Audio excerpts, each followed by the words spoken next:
Welcome back. Welcome back. At the age of 7, he gave his first public piano performance. 7. 10 years later, he played a complete Beethoven sonata cycle.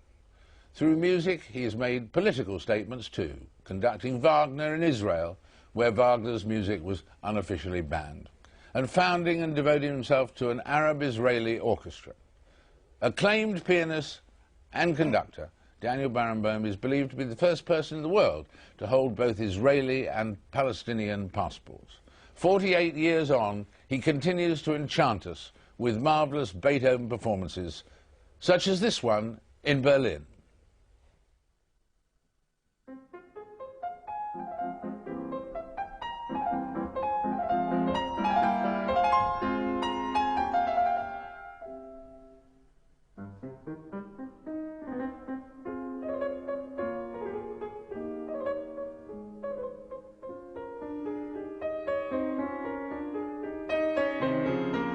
And Daniel Barenboim joins me now, as you can see. Daniel, welcome. Thank you very much. Thinking of that intro and so on, and looking at the list, an Argentinian-born, Berlin-based Israeli who has recently taken honorary Palestinian citizenship, you are truly a citizen of the world, officially. How about unofficially? All right, unofficially a citizen of the world.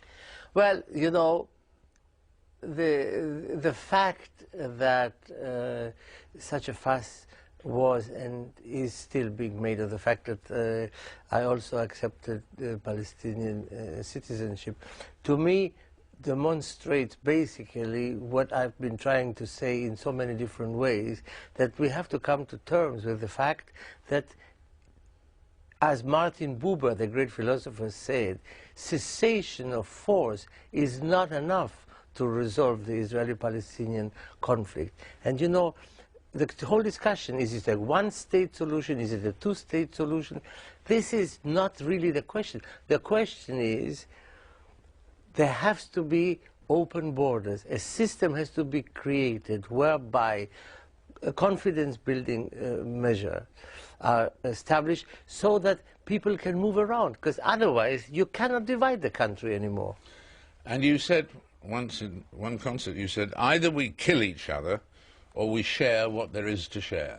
Yes, I believe. I'm not a political person. What I say out of conviction.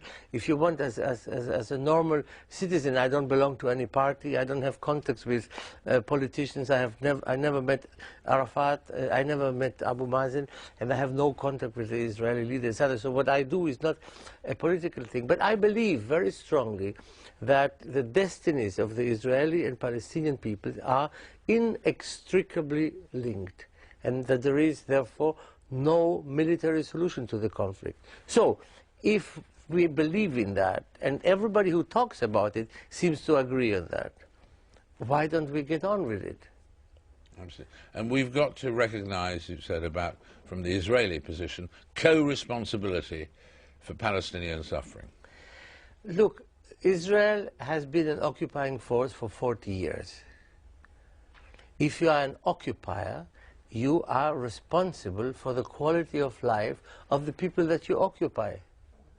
And we, the Israelis, the Jews, are supposed to be such people of intelligence and so on. We are both admired and hated for this seemingly ever-present intelligence.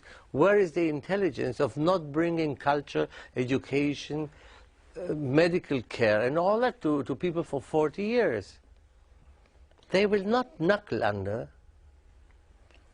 And you feel that music can play a part in the communication? I mean, maybe the Arab-Israeli divan and so on too, but I mean, basically music, you think, is a means of communication as well as of delight?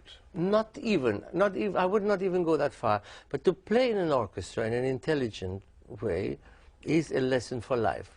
If, let's say, you played violin and I played clarinet in the orchestra, okay, and then you would play your part, you would have to play your part with utmost conviction and passion, but you would also have to have an ear for what I am playing, because I'm playing that simultaneously to you.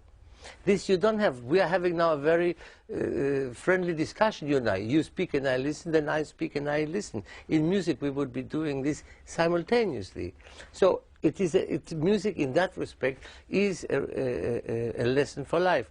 And the West Eastern Divan, this orchestra made up of Israelis, Palestinians, Syrians, Lebanese, Jordanians, and Egyptians, is not an example of the normalization of the status quo in the Middle East, but it is an admission of the fact that we have to learn to live together.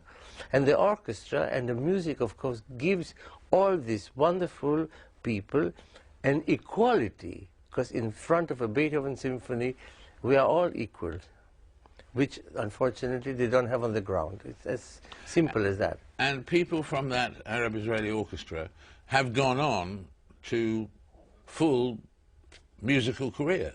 Oh yes, we have 7 or 8 members of the Damascus Symphony Orchestra who play in our orchestra. We have 4 members of the Berlin Philharmonic Orchestra. We have one of the principals of the Munich Radio Orchestra. Some in the Israel Philharmonic. Really, really everywhere. And do you think, Daniel, in your lifetime, you will see a solid Palestinian state? We'd better. If we don't see a solid Palestinian state, we will not see Israel for much longer.